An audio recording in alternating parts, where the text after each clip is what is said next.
नमस्कार छात्रों, आज हम कक्षा 9वीं के पहली कविता चांदनी रात शुरू करेंगे। चांदनी रात आज पढ़ने वाले हैं हम। उसके कवि हैं मैथिली शरण गुप्त। बहुत ही हिंदी साहित्य में बहुत ही बड़ा नाम है मैथिली शरण गुप्त जी का। उनका परिचय हम देखेंगे पहले। उनका जन्म 3 अगस्त 1886 चिरगांव में हुआ और मृत्यु 12 दिसंबर 1964 में हुई। परिचय: मैथिली शरण गुप्त जी खड़ी बोली के महत्वपूर्ण कवि है। आपकी रचनाएं मानवीय संवेदनाओं, विशेषतः नारी के प्रति करुणा की भावना से ओतप्रोत है। प्रमुख कृतियां हैं साकेत, ये महाकाव्य है, यशोधरा, जयद्रथ वध, पंचवटी, भारत भारती, ये खंड काव्य है, रंग में भंग, राजा प्रजा आदि नाटक है। यह आपकी प्रमुख कृतियां है। पद्य संबंधी अभी देखेंगे। ये खंड काव्य है। इसमें मानव जीवन की किसी एक ही घटना की प्रधानता होती है। प्रासंगिक कथाओं को इसमें स्थान नहीं मिलता। प्रस्तुत अंश पंचवटी खंड काव्य से लिया गया है। प्रकृति की छटा का सुंदर रूप बड़े ही माधुर्य के साथ अभिव्यंजित हुआ है। चांदनी रात का मनोहरी वर्णन सुंदर शब्दों में चित्रित किया गया है। मैथिली शरण गुप्त जी ने जो खंड काव्य लिखा है, पंचवटी खंड काव्य से ये कविता ली गई है।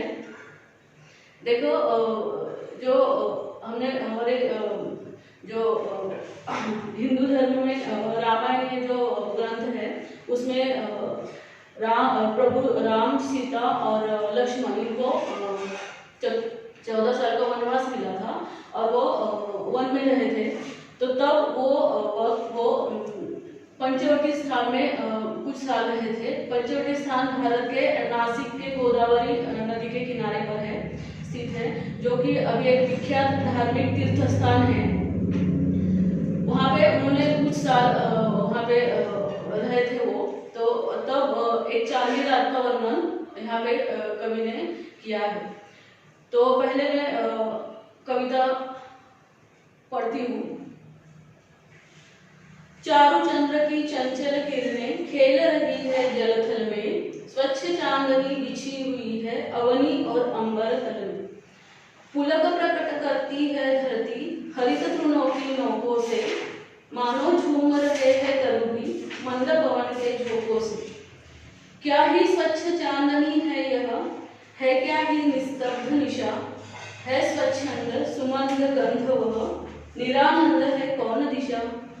बंद नहीं अब भी चलते हैं नियति नटी के कार्यकलाप, पर कितने एकांत भाव से, कितने शांत और चुपचाप। है बिखेर देती वसुंधरा मोती सबके सोने पर, रवि बटोर लेता है उनको सदा सवेरा होने पर। और विरामदायिनी अपनी संध्या को दे जाता है, शून्य श्याम तम जिससे उसका नया रूप छलकाता है। पंचवटी की छाया में है सुंदर पर्ण कुटीर बना, उसके सन्मुख स्वच्छ शिला पर धीर वीर निर्भीक बना। जाग रहा यह कौन धनुर्धर, जबकि भुवन भर सोता है, भोगी कुसुमायुध योगी सा, बना दृष्टिगत होता है, बना दृष्टिगत होता है। तो ये पंचवटी खंड काव्य से लिया गया है। पंचवटी का मतलब है 5 पेड़ों का समूह जिसको बोलते हैं। उसमें कौन कौन से पेड़ आते हैं देखो, पीपल आता है, वट आता है, बेल आता है, हरड़ और अशोक का वृक्ष उसमें आता है। तो ऐसा स्थान है नासिक के गोदावरी नदी के किनारे पर, और वहाँ पे प्रभु श्री राम, सीता और लक्ष्मण के साथ कुछ वर्ष उन्होंने वहाँ पे बिताए थे। तो इसमें प्रकृति का, निसर्ग का वर्णन बहुत ही अच्छे से दिया है। चांदनी रात के यहाँ पे वर्णन आया है। प्रकृति का सौंदर्य मनुष्य को प्रत्येक समय आकर्षित करता है। आपको पता है प्रकृति है तो हम हैं, प्रकृति पर ही हमारा पूरा जीवन निर्भर है।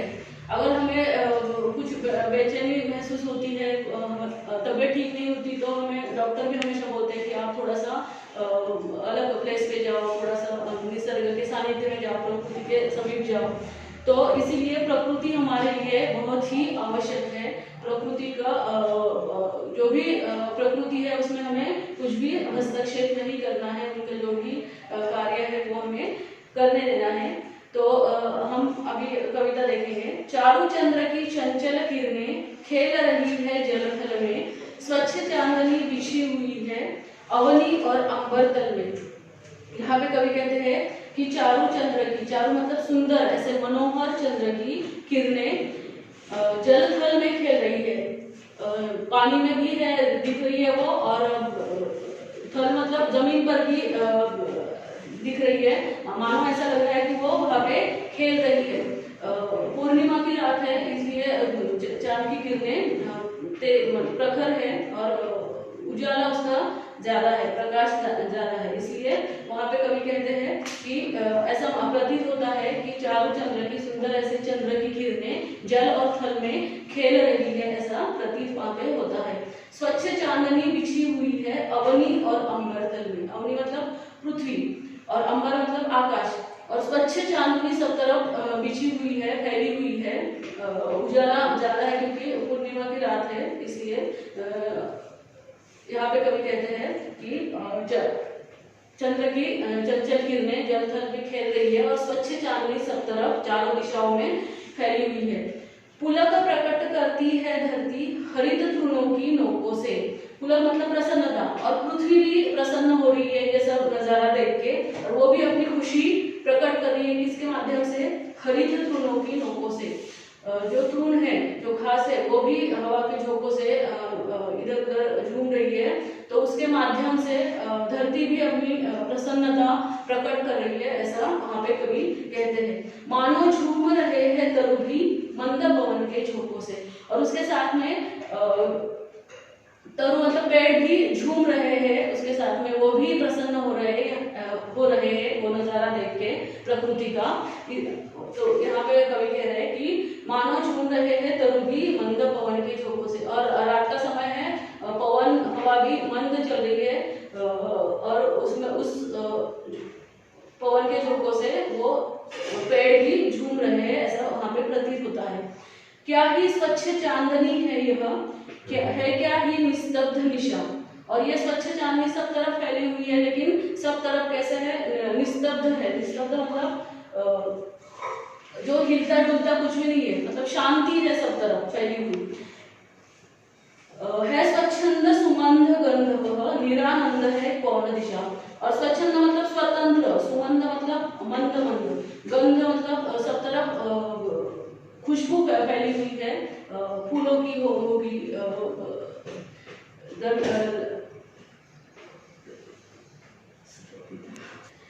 है स्वच्छंद सुमंध गंध वह निरानंद है कौन दिशा। और वायु भी मंद मंद बह रहा है, इसकी वजह से क्या हो रहा है, जो खुशबू है वो भी सब तरफ फैली हुई है, और निरानंद है कौन दिशा। और ऐसी कौन सी भी दिशा नहीं है जहाँ पे आनंद नहीं है। निरानंद मतलब आनंद रहित जिसको बोलेंगे, और ऐसी कौन सी भी दिशा नहीं है जो आनंद जिसमें फैला हुआ नहीं है, खुशी जिसमें फैली हुई नहीं है, ऐसा कवि कहते हैं। बंद नहीं अब भी चलते हैं नियति नटी के कार्यकलाप। और ये इतनी शांति सब तरफ फैली हुई है, सब मनुष्य प्राणी सो रहे हैं, अभी कोई भी नहीं जग रहा है, फिर भी इसमें भी नियति नटी के कार्यकलाप, गतिविधियां, कार्यकलाप मतलब गतिविधियां, तो उनका प्रकृति अपना अपना काम कर रही है। प्रकृति रूपी अभिनेत्री हम जिसको बोलेंगे, मतलब प्रकृति ही अपनी जो भी गतिविधियां है वो कर रही है, ऐसा कवि कहते हैं। पर कितने एकांत भाव से, कितने शांत और चुपचाप, और जो भी कार्य कर रहे हैं वो एकांत भाव से कर रहे हैं और बहुत ही शांत और चुपचाप अपने अपने काम वो कर रहे हैं। तो कवि यहाँ पे कहते हैं कि कुछ भी हो, सब सोए हुए हो, कोई भी अभी जग नहीं रहा, लेकिन प्रकृति का कार्य वैसे ही चल रहा है, ऐसा कवि यहाँ पे कहते हैं। है बिखेर देती वसुंधरा मोती सबके सोने पर, रवि बटोर लेता है उनको सदा सवेरा होने पर। है बिखेर देती वसुंधरा, वसुंधरा मतलब पृथ्वी, मोती सबके सोने पर। और सब सोने के बाद क्या होता है, देखो आकाश में तारे उदित होते हैं, तारे आते हैं, तो वहां पे तारों को मोती कहा गया है।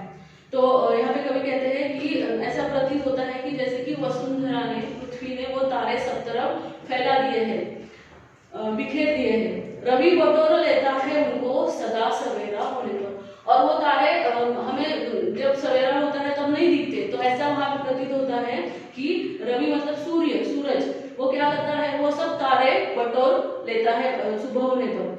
और विरामदायिनी अपनी संध्या को दे जाता है, और वो क्या करता है फिर सूरज, रवि की विरामदायिनी संध्या जो है, विश्राम देने वाली संध्या, शाम के समय हमारा विश्राम का समय सबका होता है, इसलिए वहां पे विरामदायिनी संध्या ऐसा बोला गया है।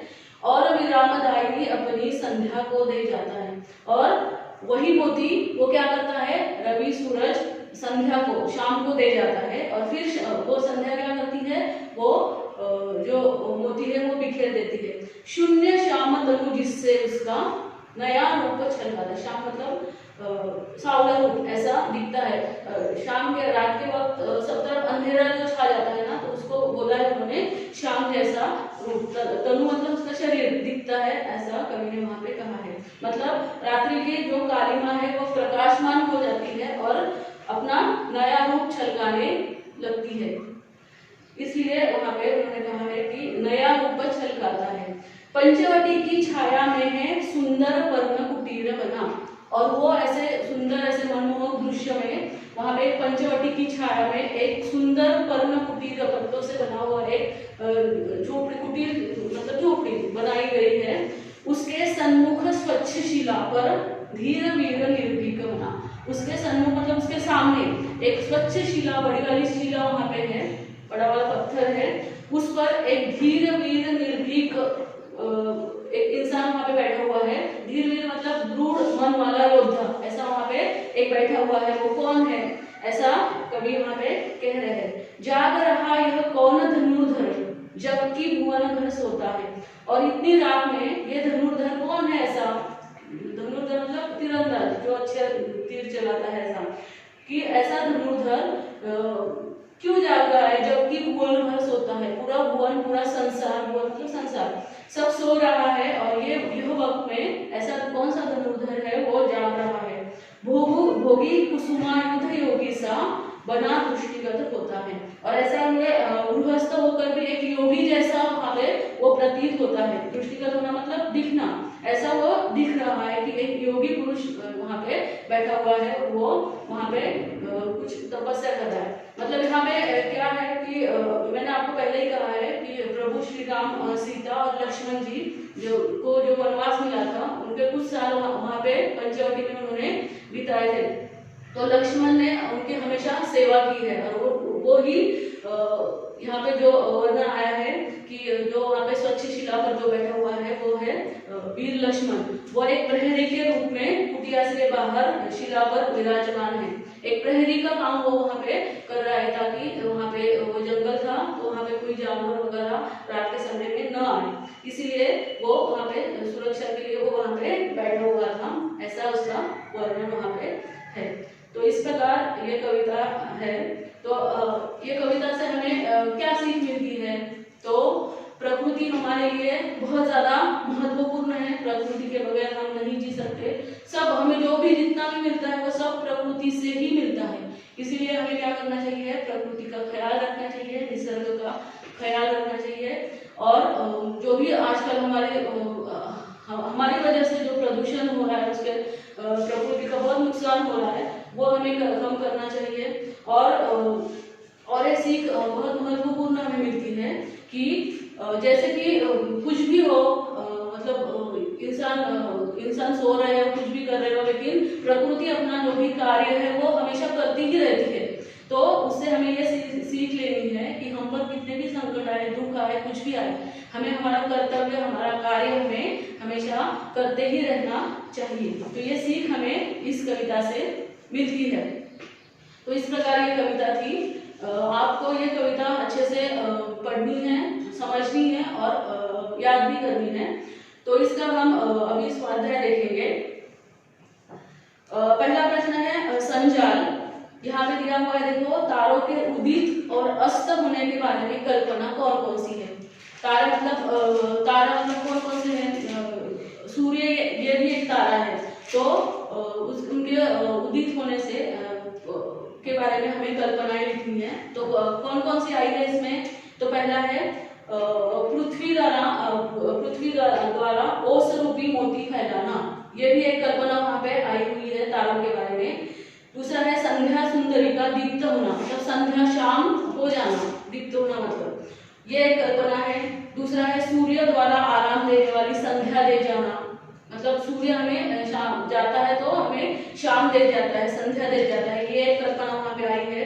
और सूर्य द्वारा मोतियों को बटोर लेना, जब सूर्य उदित होता है तो वो मोतियों को बटोर लेता है, मतलब तारों को बटोर लेता है, ये एक कल्पना तारों के बारे में वहां पे आई है। तो ऐसा हमें वहां पे लिखना है।